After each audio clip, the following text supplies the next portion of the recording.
Two Shriji food. હું છું મનીષા ઠક્કર. આજે આપણે એકદમ સરસ પાતળી અને ખાવામાં ક્રિસ્પી તલની ચીક્કી કેવી રીતે બનાવવી એ જોઈશું. તો ચાલો અને બનાવવાનું શરૂ કરીએ. ચીક્કી બનાવવા માટે સૌથી પહેલાં આપણે તલને શેકી લેવાના છે. તો કોઈ જાડા તળિયાવાળી કઢાઈ લેવાની અને એમાં 1 વાટકી તલ ઉમેરીને એને ધીમા ગેસ ઉપર શેકી લેવાના છે.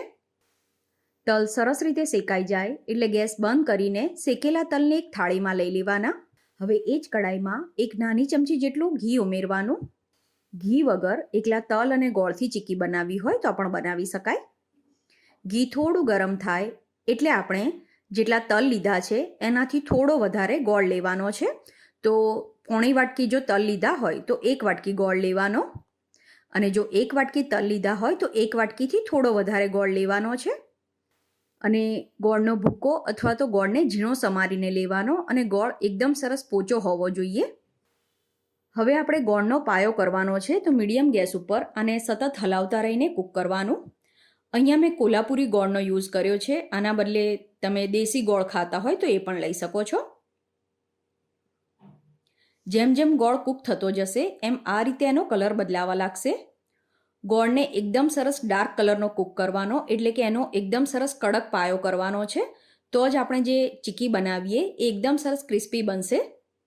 તમને જો ગોળના કલર ઉપરથી એના પાયાનો ખ્યાલ ના આવે તો તમે થોડું મિશ્રણ ડીશમાં કે પછી વાટકીમાં લઈને એને ઠંડુ થવા દઈને ચેક કરી શકો છો. જ્યારે એ મિશ્રણ ઠંડુ થઈ જાય ત્યારે ખૂબ જ સરળતાથી એ તૂટી જશે. તો આ રીતે ગોળનો એકદમ સરસ ડાર્ક કલર થઈ જાય એટલે ગેસ બંધ કરી દેવાનો, અને જે શેકેલા તલ છે એ આમાં ઉમેરી દેવાના.